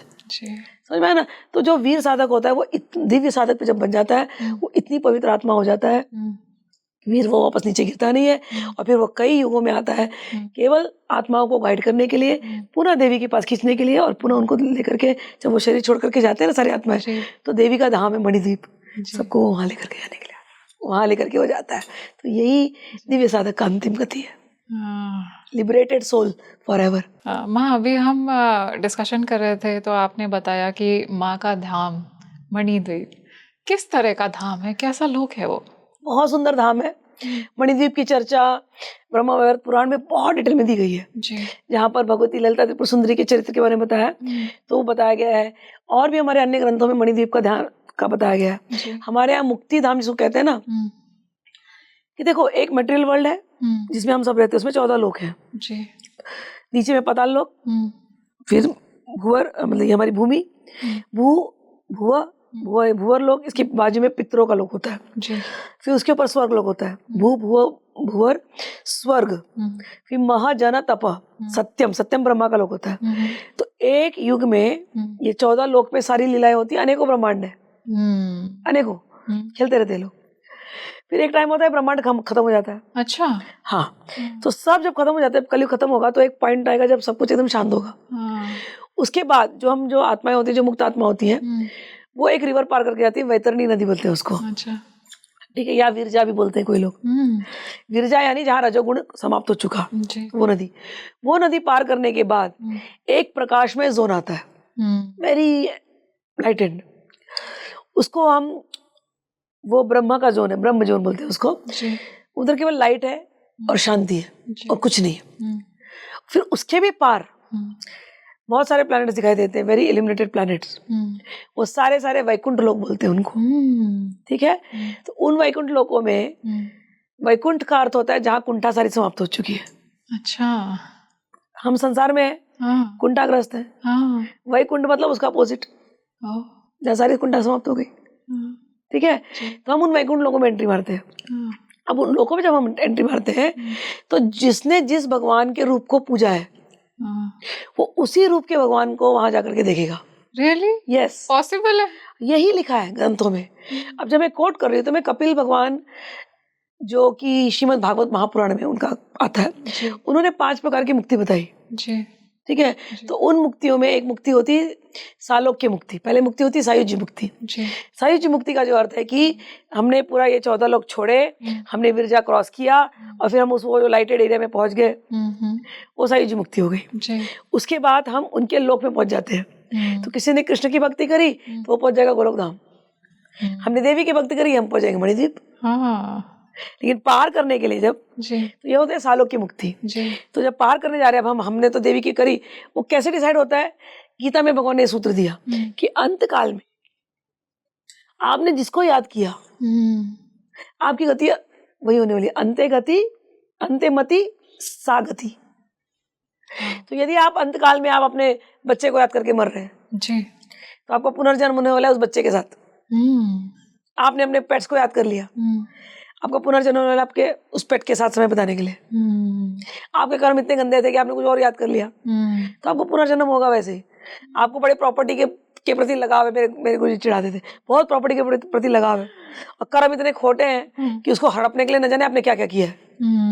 तो अगले दिन हमें छिपकली बन के चिपके रहोगे प्रॉपर्टी के साथ। अच्छा, ऐसे चिढ़ाते थे कि चिपकी है ना, चिपकली है, ये बहुत लड़ रही थी इस प्रॉपर्टी के लिए, समझ आए? तो ऐसे ऐसे तो अंते मति सागति। तो वही भगवान कहते हैं कि कोई मुझे याद करके अगर शरीर छोड़ता है तो मेरे धाम आता है। तो जो कृष्ण को याद करेंगे वो गोलोक धाम जाएंगे। अब किसी की रामचंद्र में भक्ति है, उसको गोलोक धाम से क्या लेना देना, उसको उसको पता ही नहीं कृष्ण क्या है जी। तो वो जाएगा साकेत धाम। अब किसी को शिव में भक्ति है तो जिंदगी भर वो विभूति लगाया है, रुद्राक्ष पहन करके और औघड़ जैसे नाच किया है, उसको केवल मणिकर्णिका ही अच्छी लगती है, गंगा ही उसको पसंद है, उसको यमुना की बात करो पसंद ही नहीं है। किसी ने केवल शिव की भक्ति करी है, एक्साइटमेंट तो केवल शिव से है उसको, तो उसको भेज देंगे गोलोक, संभव नहीं हो जाएगा, उसे अच्छा नहीं लगेगा कृष्ण का रूप, उसको भेज देंगे रामचंद्र का रूप, ठीक अच्छा है रामचंद्र का रूप, लेकिन हमें तो शिव के पास ही जाना है। तो शिवपुरी है पूरा, कैलाश धाम है, अलकापुरी है, अलकापुरी कुबेर जी का धाम है, तो वहां चला जाएगा। किसी ने जीवन पर्यंत लक्ष्मी जी की पूजा करी, कुबेर जी की पूजा, धनी चाहिए धनी चाहिए धन चाहिए, तो कुबेर के धाम चला जाएगा। किसी ने भगवती की पूजा करी, चाहे काली के रूप में पूज रहा है, चाहे वो तारा के रूप में पूज रहा है, चाहे त्रिपुर भैरवी के रूप में पूज रहा है, तो वो जाएगा मणिद्वीप। तो मणिद्वीप नाम जैसे मैंने कहा, वो उसको जाने के लिए एक सागर पार करना पड़ता है। तो सागर का नाम है सुधा सागर। सुधा सागर, उसके अंदर है अमृत की सुधा, यानी जो आपकी सारी तड़प को पूरा कर दे, प्यास बुझा दी उसने। अब आप उसको पार करके जा रहे हैं, तो अमृत के सागर में आप जा रहे हैं, तो आप अमर हो गए। फिर आप जाते हैं उसके अंदर, एक्चुअली बहुत सुंदर है और दिखता भी ऐसी जैसे मैं बता रही हूँ, सोच लेना कि सब कुछ एकदम गोल्डन है। फिर आप उसके अंदर चलते जा रहे हैं, फिर एक सोने की नाव आएगी, आप उसमें बैठ करके जा रहे हो, आप कोई साधारण नहीं हो, आप भगवती के पुत्र हो, आप भगवती का अंश हो।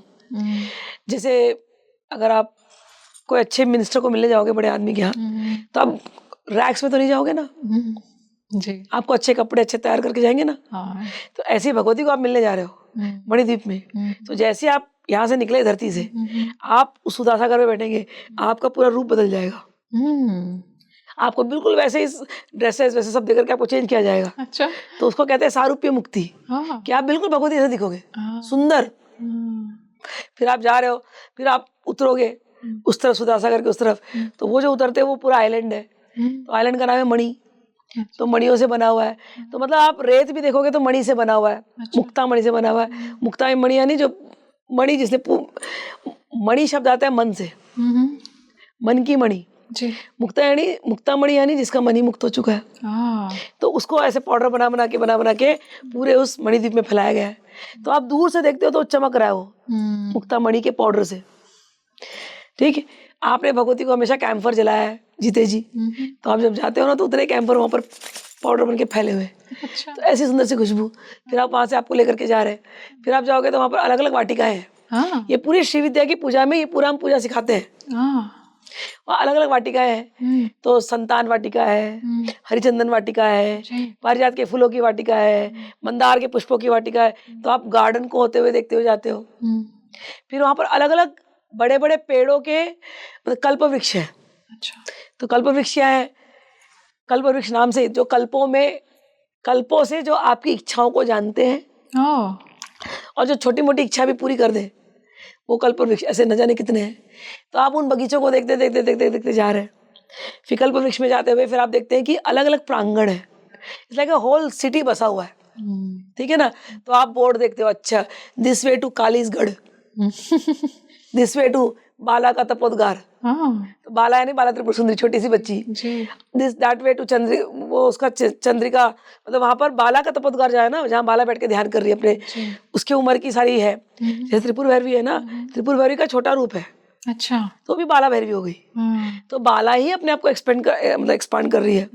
बाला का भी स्वरूप वही है, वो माला और पुस्तक ले रही थी। त्रिपुर भैरवी वही है, माला और पुस्तक ले रहती है। तो उनका जो उद्यान है, तो आपने चूज कर लिया, अच्छा बाला की मैंने साधना करी, अब तो मैं वहां जाऊंगा क्योंकि मैं उनको पहचानता हूँ। लेकिन दूसरे ने बोला बाला को तो मैंने पूजा कभी की नहीं, मुझे पता भी नहीं, मुझे पहचानी की नहीं। हाँ, काली की मैंने पूजा की है। अब वो तो सीधा भागेगा काली की तरफ। तो काली के वहां जाएगा तो काली को देखेगा, काली की अपनी सेवाएं हो रही है। काली के यक्षगण है, यक्षिणियाँ हैं, योगिनियाँ हैं, भूतगण है, प्रेतगण है। जैसा आपने स्वरूप रखा था वैसे ही धरती पे वही स्वरूप में आप देखोगे काली के दर्शन। काली वहाँ महाकाल के हाथ है। अब महाकाल को पहचान जाओगे। तो महाकाल महाकाली का अलग उद्गार है। हाँ, फिर आप यहाँ पर बाला, तो ये महाकाली वाले यहाँ पहुंच गए। जी। कोई तारा का देखने वाला है, नहीं मुझे तो काली भी नहीं चाहिए, मुझे तो बाला भी नहीं चाहिए, मेरी तारा है कि नहीं यहाँ पर, हाँ, तो आगे पहुंचेगा, तारा का उद्गार दिखाई देगा। फिर कोई बोलेगा नहीं तारा नहीं, कोई और स्वरूप चाहिए मुझे। तो इस मणिद्वीप में इतना बड़ा आइलैंड है, लाइक 7 कॉन्टिनेंट्स है ना, इतना बड़ा ये ब्रह्मांड में, ऐसे इस मणिद्वीप में इतने अलग अलग कॉन्टिनेंट्स है। काली का कॉन्टिनेंट है, तारा का कॉन्टिनेंट है, भुवनेश्वरी का कॉन्टिनेंट है। उसको हर कॉन्टिनेंट में शिव ने अलग अलग रूप लिया है। आपने जिसका पूजा इस धरती पर किया, अंत काल में यदि आपने तारा को याद किया, आप तारा के कॉन्टिनेंट में हो, वो सब मणिद्वीप के अंदर है। आपने काली का किया तो काली के कॉन्टिनेंट में, इसी मणिद्वीप के अंदर है। फिर आप वहां जाके वही सेवा करोगे उनके, आप उनके समीप मिलोगे। जैसे किसी ने ललिता त्रिपुर सुंदरी की पूजा करी, तो अंत में उसको केवल ललिता त्रिपुर सुंदरी याद आ रही है। अब जीवन पर्यंत आपने उनके चरणों की पूजा करी, आपने चरणों पे आलता लगाया भावना से, आपने शरीर छोड़ा, तो सारी सेविकाएं आपको जो योगिनियां हैं आपको लेंगे, आपके आत्मा को, और खींच करके आपको ललिता के पास ले जाएंगी। अब आपने जीवन पर्यंत ललिता की श्रीयंत्र में पूजा की है, तो आपको पहचान है कि श्रीयंत्र जैसा ही मेरे ललिता का धाम दिखेगा। तो आपको जब वहां ले जाएंगे ना, आप दूर से देखेंगे, अच्छा एक रथ है, बड़ा सुंदर सा सोने का रथ है, और वो सोने का रथ नहीं, वो महल जैसा दिख रहा है, और वो महल बिल्कुल श्रीयंत्र जैसा दिख रहा है। तो आपको पता चल गया, अच्छा ये तो मेरी माँ का है, क्योंकि मैंने धरती पे पूजा की थी। सारी योगिनी आपको वहां खींच के ले जाएंगी, आपके गुरुजन के सारे गुरु परंपरा आपको वहां खींच के ले जाएगी। आप वहां अंदर घुसोगे ना, आप सीढ़ियां चढ़ोगे, 9 सीढ़ियां, आप देखोगे 4 मुख है, आगम के द्वार है। चढ़ते ही आप देखोगे अरे वहां तो दिया जल रहा है बहुत सुंदर सुंदर, और वहां पर पहले अग्निदेव आकर के आपका स्वागत करेंगे। क्यों? क्योंकि अग्नि यानी तपस्या। आपने अपने को तपस्या करके आपने पवित्र किया, तपस्या की अग्नि में, और अग्नि से ही भगवती का प्राकट्य होता है। उसको कहते चिदग्नि कुंड संभूता, तपस्या की अग्नि।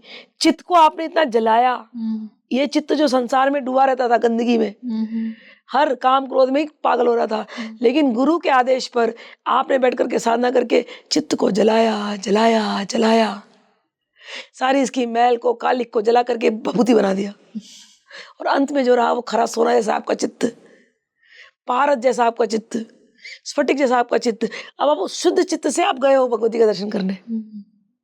तो अग्निदेव साक्षी थे ना जी कि इसने जलाया, तो पहले अग्निदेव आपको आकर के लगाते गले, आजा पुत्र चल, और फिर आपका हाथ पकड़ के ले जाते हैं। फिर आप अन्य देवी देवताओं का दर्शन करते हैं, और वहां पर बड़ा सा एक सुंदर सा एक आसन बिछा होता है, सिंहासन, और सिंहासन के आसपास आप देखते हैं ब्रह्मा जी है, विष्णु जी है। इन्होंने तो सारे ब्रह्मांड बनाने का खेल करते हैं, तो न जाने कितने ब्रह्मा है, 4 मुंह वाले, 6 मुंह वाले, 10 मुंह वाले, 1000 मुंह वाले, अलग अलग ब्रह्मांडों के अलग अलग ब्रह्मा। अच्छा, अलग अलग विष्णु, अलग अलग रुद्र पैदा हुए, क्योंकि इनका रोल था। और वो सब कहाँ पर बैठे? भगवती के साथ उनके काउंसिल मेंबर बन करके बैठे। अच्छा, हाँ। और उस आसन के ऊपर फिर आप देखते हो कि बड़े सुंदर से लाल मखमली चादर बिछे हुए हैं, आसन है, और उसके ऊपर भगवान शिव बैठे हुए हैं, और भगवान शिव ने अपने हृदय को फैलाया है कि भगवती और कहाँ बैठेगी, भगवती को ऐसा आसन थोड़ी चाहिए, भगवती तो मेरे हृदय आसन में बैठेगी। तो भगवती का आप कभी भी देखो, कामाख्या को देखो, तो उनके ऐसे दिखाते हैं कि कमल के, मतलब उनके नाल से कमल की फूल निकल रही है, उस पर भगवती बैठी हुई। हम तो बोलते नहीं, उनके हृदय से कमल का फूल, कमलासन पर उस भगवती कमला को बैठाया है। तो वहां आप उनके दर्शन करते हो, पीछे उनके माया का आवरण चढ़ा हुआ है, लेकिन अब आप अकेले माया का आवरण नहीं है। तो आपने जो मणिद्वीप का दर्शन कहा, ऐसे ही होता है। वाह माँ, सो फैसिनेटिंग। मतलब स्टिल आई कैन फील कि एक, मैं वहाँ पे गई भी नहीं, जिस तरह से आपने पूरा वृतांत दिया है उससे मतलब पहले ही फील हो रहा है कि कितना दिव्य, कितना आनंदमय। बिल्कुल, वो भगवती का धाम। बिल्कुल बहुत सुंदर बात। माँ, कहा जाता है कि माँ भैरवी की साधना में राग, मंत्र और ध्यान का बहुत महत्व है। क्या है ये? इसको मैं डिटेल में जानना चाहूंगी अपने व्यूअर्स के लिए। बिल्कुल, जैसे मैंने कहा था माधवी, पहले मुझे राग का इतना तो ज्ञान नहीं है तो तुमने राग पूछा जी, तो मेरे लिए राग एक दूसरा अर्थ भी लेता है जी। एक राग है जो जनरल लोग सोचते हैं, जैसे भैरवी राग, यमन राग, यमन, ये सब इत्यादि, लेकिन मेरे लिए राग का अर्थ होता है प्रेम। राग, अनुराग, वाह। है ना, प्रीति। तो तुमने सही कहा कि क्या राग का क्या है भैया। पहला तो आपको राग होना चाहिए भगवती से, ऐसा गाढ़ा वाला राग होना चाहिए, गाढ़ा वाला राग होना चाहिए। तो ये तो नंबर 1 जी। और फिर उस राग को प्रकट करने के लिए जब आदमी प्रेम में होता है ना, हाउ डज ही एक्सप्रेस, गाने भेज भेज के। किसी से प्रेम हो जाए जी। और आपको गाना उसको एक्सप्रेस करना है, मतलब हाउ डू एक्सप्रेस, लिखना बोलना बड़ा वो ये हो जाता है कठिन। तो आप भेज दो एक गाना, पल पल दिल के पास तुम रहती हो। समझ आया ना, ये प्रेमियों के गाने हैं। जी। तो जब तूने वो कब, तो जब तुम पूछ रही हो तो मैं मेरा यही है कि भैया भगवती से इतना प्रेम करो, उसको सुनाओ प्यार से कि हे भगवती, पल पल दिल के पास केवल तुम रहती हो और तुम्हारे अतिरिक्त कोई नहीं रहता। मैं सांस भी लेता हूँ तो तेरी खुशबू आती है। ठीक, तो ये हुआ राग। अब आपको राग को एक्सप्रेस करना है तो आप गा के सुना दो।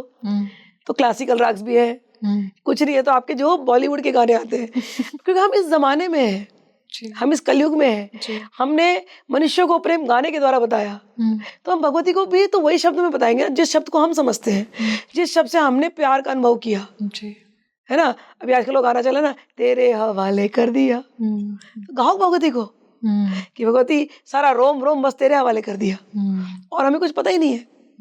तो राग के दोनों अर्थ से लगाएं तो यस, गाना गा करके तुम उनको रिझा सकते हो, और प्रेम भरे गीत सुना करके उनको रिझा सकते हो, और अपने गाढ़ अनुराग उससे तुम उनको रिझा सकते हो। तो ये तो पहला हो गया। अब आया दूसरा मंत्र, मनात्रायते इति मंत्र, कि आपका मन कहाँ लगा हुआ है। ठीक है ना, आपका मन संसार में लगा हुआ है तो आप भगवती को भूले हुए हो। मनात्रायते कि मन का त्राण कर दे। त्राण करना होता है कि आपका त्रास निकाल दे, त्रास यानी आपकी तकलीफें। तो मंत्र का काम यह है जो आपके मन को लिबरेट कर दे। ठीक है, तो लिबरेट मन फंसा किसमें है, संसारी वार्ता में। आप यहाँ पर भी बैठे बैठे किसी अपने पुराने चीजों को याद करके दुखी हो सकते हो, रो सकते हो, और आपके चेहरे पे पता चल जाएगा दुखी आत्मा। ठीक है, तो किसी ने आपको दुखी नहीं किया, आप सामने बैठे भी नहीं हो, लेकिन आप चीजों को याद कर करके दुखी हो रहे हो। कभी कभी दुख इतना ज्यादा हो जाता है, बोले अरे हमको ट्रॉमा हो गया, ट्रॉमा के लिए आपको हीलिंग के लिए जाना पड़ता है। तो किसने किया, आपका अपना मन, आपके अपने काबू में नहीं। आपके अपने मन को आपने ऐसा ट्रेन कर दिया कि दुखी होने में उसको आनंद आ रहा है, और आप फंसते गए। तो वो जब फंसना हुआ ना, वो बंधन कि आपके दुख के साइकिल में खुद ही फंसना, उसको काटने का जो काम करता है वो मंत्र। मंत्र मिलने से क्या होता है, आप रिपीट करते इंस्टेड ऑफ रिपीटिंग हाय मुझे उसने दुखी किया, हाय मेरे साथ ये हो रहा है, हाय मैं तो हमेशा ही विक्टिम रही हूँ, इंस्टेड ऑफ रिपीटिंग दैट, आप गुरु क्या बोलता है, ये मत रिपीट कर, जय माँ त्रिपुर भैरवी, जय काल भैरव, जय काल भैरव, जय दुर्गे, जय काली। 5 मिनट मैं दुखी हूँ, मैं दुखी के बजाय क्या बोल रहे हो, जय माँ काली, जय माँ काली, जय माँ काली, जय माँ काली। तो अंदर में शक्ति आ गई ना, तो your 5 minutes you are saved. दुख के अंधकार में जाने के, तुझे अंधकार में जाने की वैसी आदत है ना, तो अंधकार की देवी काली, तो बुला काली को।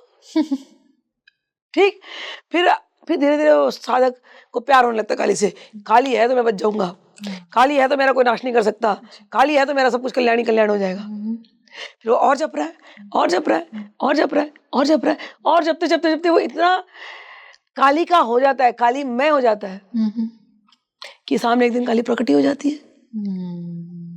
तो राग से तो हमने प्रकट किया ही जी, मंत्र काली काली काली काली बोलते हुए हमने प्रकट कर लिया जी। ठीक है ना, तो राग, मंत्र और ध्यान जी। तो जो कंटिन्यूअसली गा गा के सुना रहा है, आजकल गाना मेरे स्टूडेंट सिखाते थे और सुना रहे थे मेरे को शिविर में, झूमी रे झूमी माँ काली मेरी आज, कोई हरियाणवी गाना था। अरे वो गाना सुनते ही ना ऐसा लगता था सच में हमारे पूरे ग्रुप में सब नाच रहे, झूमी रे झूमी माँ काली मेरी आज, ऐसा गाना। फिर एक बंगाली गाना उन्होंने सुनाया कि काली नाचो नाचो समथिंग समथिंग। तो मात्र गाने मात्र से भगवती अंदर में फील होने लगती है। ठीक है ना, तो ये गाने से भी आपका ध्यान भगवती से जुड़ जाता है। होता क्या है कि लोग ध्यान इस शब्द के अर्थ को नहीं समझते जी। अगर मैं बोलूँ ध्यान तो तुरंत ऐसा लगता है कि अपने को आंख बंद करना है, सांस को ऐसा ऊपर नीचे करना है जी। और कुछ माला वाला जपनी है, ये ध्यान है। बट ध्यान का अर्थ ये नहीं है, दैट इज मेडिटेशन। मेडिटेशन और ध्यान में दो शब्द है। मेडिटेशन इज डिफरेंट, ध्यान इज डिफरेंट। समझ रही बात? ध्यान का अर्थ ये होता है कि आपका ध्यान यहाँ वहाँ जहाँ भटका है वहां से उठा करके आपने एक जगह लाया। जैसे बच्चा खेल रहा है बाहर, अब मुझे उस बच्चे को घर बुलाना है, तो मैं बुलाऊंगी ना उसको, अशोक घर आ। वो अशोक बोलेगा नहीं मुझे नहीं आना है, वो सुन रहा भी नहीं कई बात तो ध्यान खेलने में, नहीं अशोक घर आना है, अशोक अशोक अशोक 4 बार बोलेंगे तो हाँ हाँ आ रहा हूँ। तो जिस उसका ध्यान लगा था खेलने में, मैंने अशोक अशोक बुला के क्या किया, डाइवर्ट कर लिया ध्यान मेरी तरफ। ऐसे ही मैं बुला रही हूँ काली काली काली, तो भगवती का अगर ध्यान मेरे तरफ माना जाए, प्यार में माना जाए, उसका ध्यान ऐसा नहीं छूटता, प्यार में माना जाए कि भगवती का ध्यान मेरा नहीं है, मेरी तरफ नहीं है, तो मैं 10 बार बुला रहा हूँ काली काली काली, तो भगवती का ध्यान अगर और बच्चों पे रहेगा तो हट करके कहाँ आएगा, मेरे तरफ आएगा ना, कि ये बच्चा ज्यादा चिल्ला रहा है, बाकी के बच्चे तो मस्ती में है। तो ध्यान, तो हमारा ही मन जो कि संसार की बातें को सोच रहा था, अब मैं हटा रहा हूँ, हट मुझे संसार की बात नहीं सुनना। मैं क्यों याद करूँ किसी सास ने ऐसा बोला, सास ने वैसा बोला, मेरे बॉस ने ऐसा बोला, आज दिन भर में ये प्रॉब्लम हुआ, मेरा फ्रेंड ऐसा बिहेव कर रहा है, मैं क्यों ये बातें याद करूँ?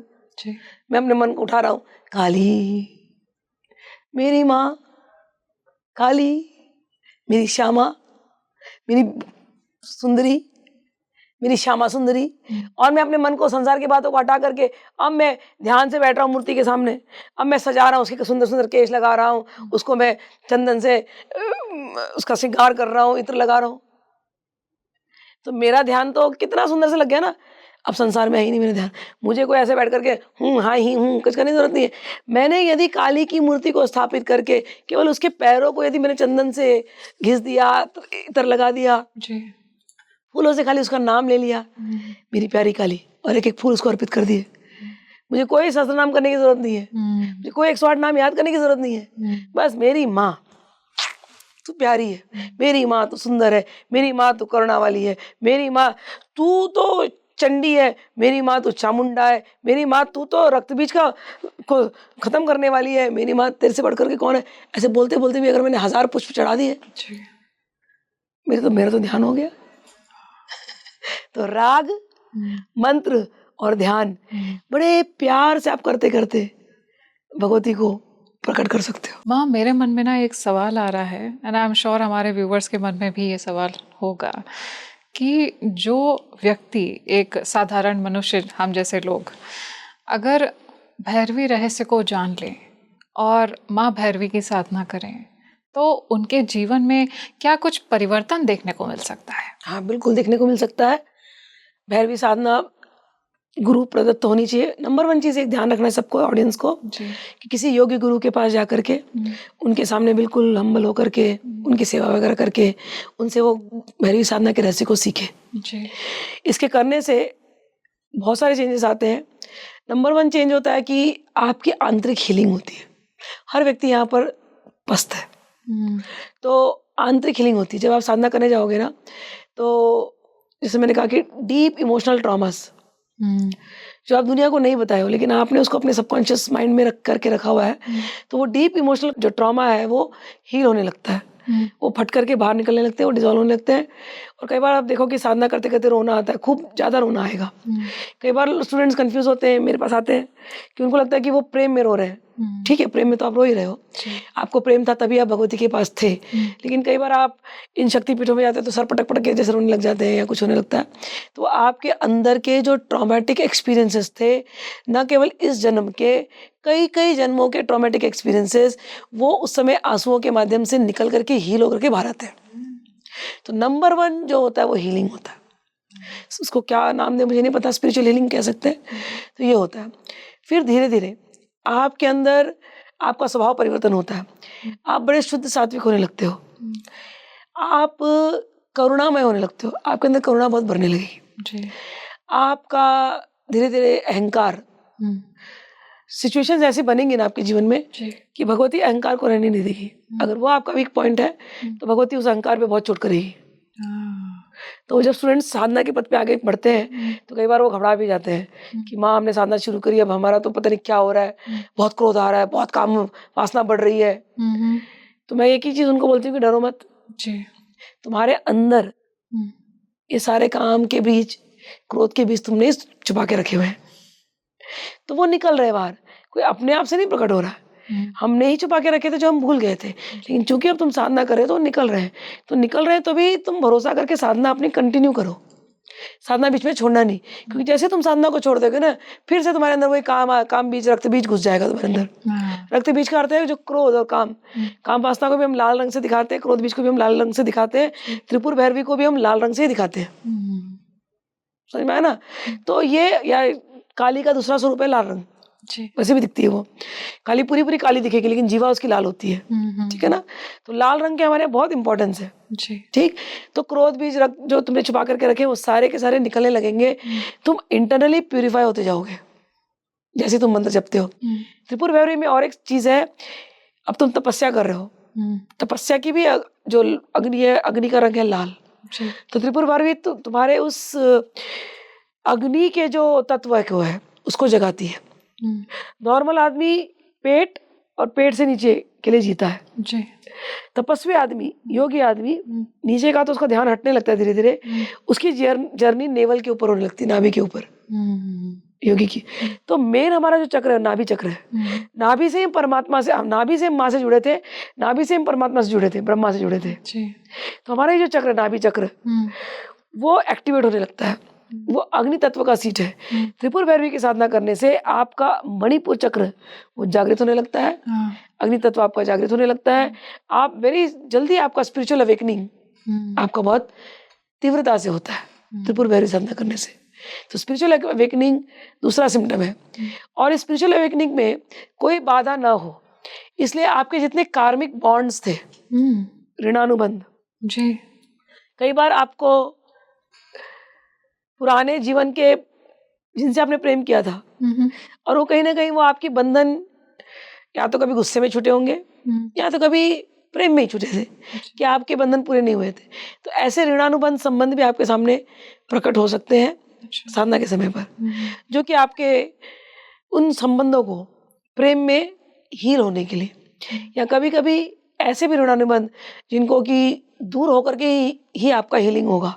तो आपके जीवन से प्रेम में होकर के बिल्कुल आपका ब्रेकअप होकर के वो आपके जीवन से वो सिचुएशन निकल जाएंगे, भले आपके लिए वो दर्द वाला होगा, लेकिन वो ऐसे ही जैसे कि कोई ऑपरेशन करता है ना, तो ऑपरेशन में आपके अंदर कोई कैंसर है, ट्यूमर है, उसको निकाल दिया तो हीलिंग को टाइम लग रहा है, दर्द में तो हो हीलिंग को टाइम लग रहा है। तो ऐसे भी सिचुएशंस जो पूर्व कार्मिक एक्सचेंज जिनके साथ थे ऋणानुबंध, चाहे वो प्रेम में एंड होंगे, चाहे वो आपके जीवन से निकल करके एंड होंगे, ट्रॉमेटिक भी हो सकते हैं, तो ऐसे भी आपके होते हैं। आपके स्पिरिचुअल अवेकनिंग में पितृ वगैरह का जो दोष होता है, ग्रहों की जो बाधा होती है, वो नहीं होनी चाहिए। तो वो भी जो है वो भी त्रिपुर भैरवी की साधना से आपके पितृ जो है वो शांत होते हैं, आपके जो ग्रह बाधा जो आपके चल रही है वो भी आपके दूर हो जाते हैं। और आपके ऊपर यदि किसी ने कोई गलत टोने टोटके या कभी कभी ऐसे सोते समय रॉन्ग ऐसे ड्रीम्स आते हैं, गलत ड्रीम्स, वेरी डरावने एस्ट्रल ड्रीम्स आते हैं। हाँ, आपको लगता है कि आपके एस्ट्रल बॉडी को किसी ने कैप्चर करके रखा हुआ है और आपको एक ऐसे लगता है कि आपके हृदय चक्र पे बहुत दबाव है, किसी ने पकड़ के रखा है आपको। तो ये सारे जो लूसिड ड्रीम्स होते हैं जो ये भी धीरे धीरे कंट्रोल में आ जाते हैं जब आप त्रिपुर भैरवी की साधना करते हैं।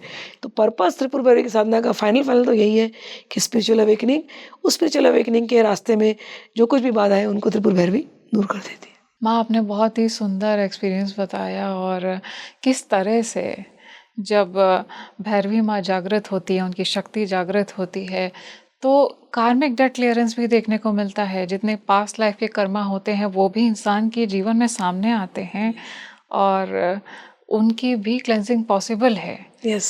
तो माँ, अब ये मैं एक दर्शकों के लिए जानना चाहूँगी, क्योंकि हम लोग अक्सर रिसर्च करते हैं और क्वेश्चंस भी देखते रहते हैं और कमेंट्स भी देखते रहते हैं, सारे कमेंट्स हम ध्यान से पढ़ते हैं। सो माँ, क्या कुछ सावधानियाँ हैं जो एक साधक या एक इंसान को जो भी माँ भैरवी रहस्य को जान चुका है और उनकी साधना में लीन है या साधना करना चाह रहा है, उसको क्या कुछ ऐसी सावधानियां हैं जो बरतनी चाहिए? बिल्कुल, देखो पहले तो माँ से डर, जब सावधानियां हम बोलते हैं बरतने का तो मन में एक डर पैदा हो जाता है कि बी केयरफुल। पहले तो तुम्हारी माँ है जी। तो तुम उनको गले से लगाओ, बड़े प्यार से रहो उनके हाथ, और वो तुम्हारी वही भैरवी तुम्हारी पत्नी बनकर के आई है, ठीक है ना? ऐसे रहो, पहले तो एकदम खुले हो जाओ, मन से सारी गांठें निकाल दो। हाँ, सावधानी में एक चीज मैं कल ही, अभी क्योंकि आपने प्रश्न किया तो मुझे याद आ रहा है, कुछ समय पहले हमारे पास कोई आए थे तो वो बोल रहे थे कि उनकी भैरवी साधना, वो लोग क्या करते हैं कि किसी गरीब लड़की को या किसी को लेकर के अपनी भैरवी बना लेते हैं। ऐसा एक कामाख्या में भी जब मैं बहुत साल पहले गई थी तो एक लड़की आई थी मेरे सामने, तो उन्होंने ऐसा एक बेल्ट पहना था। लड़की तो उम्र में छोटी लग रही थी मुझे, लेकिन शायद उम्र में बड़ी होगी वो। तो एक बेल्ट जैसा कुछ पहना था उसने, तो मैं बात करते करते उसका बेल्ट दिखाई दे गया मुझे। मैंने कहा क्या है, उसने तो तुरंत छुपा लिया। तो उसने कहा कि नहीं, फिर मेरी दोस्ती हो गई उसके साथ, यंग लड़की थी। तो फिर मुझे क्या बेल्ट पहन रही है, बोलती नहीं मेरे भैरव की बेल्ट है। मैंने कहा कौन है भैरव? तो उसने साधु दिखाया कोई। तो मुझे समझ में आया कि कामाख्या क्षेत्र में ऐसे भैरव भैरवी का जोड़ा ऐसी तारापीठ में भी है, जो मैंने आपको बताया ना, भैरव भैरवी का जोड़ा। तो वो तो चलो उस क्षेत्र में उनके अपने गुरु हैं और उनका अपना भैरव भैरवी का सर्कल होता है, जिस सर्कल में वो अपने गुरु के साथ रह करके वो साधनाएं करते हैं। तो वो उनकी अपनी परंपरागत साधनाएं हैं। एंड जब मैंने और बात किया तो मैं समझ में आया। लेकिन ये बातें मुझे लगता है इंटरनेट पे बहुत गलत तरीके से बताई गई हैं। अब आजकल सबको लगता है कि वो तांत्रिक बन सकते हैं इंटरनेट के, गूगल पे पढ़ के। और मैंने देखा कि इस ज्ञान का जो कि इंटरनेट पे भी सही तरीके से दिया नहीं गया है, क्योंकि ये गुरुगम्य ज्ञान होता है, ये कान से कान में जाता है, ये हम किसी को पब्लिश करते ही नहीं है। तो इंटरनेट पे जो आया तुमने अंडरस्टैंड किया और कामी पुरुषों ने अपने हिसाब से उसको लिख दिया और इंग्लिश में लिख दिया। इंग्लिश में तो और भी ज्ञान का कचरा हो जाता है, तो उसका अर्थ गलत तरीके से आने लगा।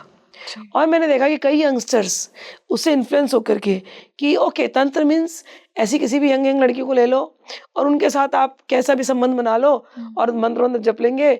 और उन्होंने ऑनलाइन पर कुछ पोजेस पढ़ लिए, क्या क्या पढ़ लिए, और उनको लग रहा है कि बस अब ये तांत्रिक साधना है, ये भैरवी साधना है। मेरे कुछ ऐसे में देखा कि literally they are looking for women. तो मैं चैनल के माध्यम से बताना चाहती हूँ कि ऐसा गलत नहीं आप सोचें, ऐसी साधनाएं नहीं होती हैं। अगर काम वासना पूर्ति के लिए यदि आप साधना करते हो और आपको लगता है त्रिपुर भैरवी सिद्ध हो जाती है, तो भगवान शिव कुलांडव तंत्र में बोलते हैं तब तो हर आदमी सिद्ध हो जाना चाहिए। सब कोई काम वासना में तो लिप्त है, हर कुत्ता बिल्ली सिद्ध हो जाना चाहिए ना। क्या काम वासना उनके अंदर नहीं है? हर पति पत्नी साथ में सोते हैं, उनको सिद्ध हो जाना चाहिए। तो तंत्र के नाम पर, भैरव भैरवी का जोड़ा बनाने के नाम पर, बिना गुरु से जाने ये उल्ट पुल्ट उलूल जुलूल साधना के मैकेनिज्म्स जो इंटरनेट पे आई उसको पढ़ करके यदि आप साधना करेंगे तो ये इससे आपको सावधानी रखनी चाहिए। बाकी वो आपकी माँ है, अपनी पत्नी को अपनी भैरवी मान लो, प्यार करो। प्यार देना तो तुम जानते नहीं और साधना करना है तुमको, पहले प्यार के लेसन तो सीखो। तो सावधानी यदि बरतनी है तो ये सावधानी कि गलत तरीके से मत करना। और दूसरी सावधानी ये कि हर स्त्री में वही भैरवी है, वही शक्ति है। कामाख्या में स्त्री को इतना वैल्यू है, इतनी कि स्त्री अगर डांट देना, लात भी मार देना। मैं जिस एरा से आई हूँ, मजाल है कोई आदमी स्त्री को डांट करके बात करे, मजाल है। एक वही स्थान था जहां पर मच्छेंद्रनाथ भी अपने सिद्धि भूल गए, कामाख्या। वहां पर केवल स्त्री ही शक्तिशाली है, स्त्री का ही शासन है। तो जो शक्ति की साधना करते हैं, त्रिपुर भैरवी की साधना करते हैं, स्त्री सर्वोपरि है, स्त्री ही सब कुछ है, ऐसा मान उनको देना पड़ेगा। ये सावधानी बरतनी है। अपने पत्नी को मारोगे पीटोगे लगोगे शक्ति साधना करने, तुमको सफलता मिलने वाली नहीं है। बूढ़ी माँ को ध्यान नहीं रखोगे या कुछ भी करोगे, तुमको सफलता मिलेगी नहीं। ठीक है, 1000 मंत्र जप लो। तो ये सावधानी बरतनी है। तीसरा, गुरु से साधना लेकर के गुरु ने ऐसा बताया उस पद्धति को फिर वैसे ही फॉलो करनी चाहिए। ठीक है। और तो बाकी तो और उसमें कोई सावधानी की बात मुझे नज़र नहीं आती है।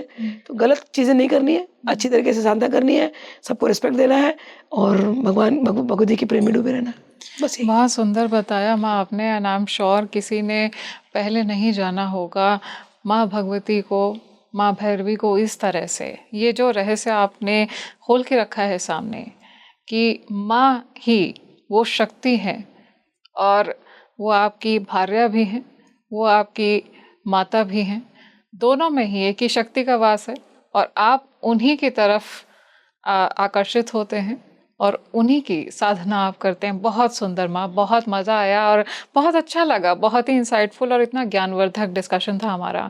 आई am very grateful and blessed कि आप हमारे इस प्लेटफॉर्म पे आए और आज इतना समय निकाला आपने हमारे लिए। Thank you so much. Thank you so much. तो दोस्तों, आज हमने बात किया गुरु माँ स्मिता वेंकटेश से माँ भैरवी के रहस्यों के बारे में। हमने ये भी जाना कि क्या माँ भगवती और माँ भैरवी एक ही शक्ति हैं। मैं आपको सजेस्ट करना चाहूँगी कि अगर कोई भी मिथ माँ भैरवी से जुड़े हुए आपके सामने आते हैं तो उनको प्लीज़ डिस्कार्ड करिए, उनको आप बिल्कुल भी ध्यान ना दें। आप मुझे ज़रूर बताएं कमेंट्स में कि आपको कैसा लगा ये podcast. And I am sure जितना इंसाइटफुल ये मेरे लिए था उतना ही इंसाइटफुल ये आपके लिए भी रहा होगा। इस वीडियो को ज़्यादा से ज़्यादा लाइक, कमेंट, शेयर और सब्सक्राइब करिए और हमें अपने इंसाइट्स कमेंट्स में बताइए। आपके जो भी कमेंट्स होंगे, जो भी इंसाइट्स होंगे, हम कोशिश करेंगे कि आगे के पॉडकास्ट उन्हीं कंसर्न्स पर लेकर आपके सामने आए। खुश रहिए, मुस्कुराते रहिए। आज के लिए अपनी सहयात्री माधवी को दीजिए इजाज़त। नमस्कार।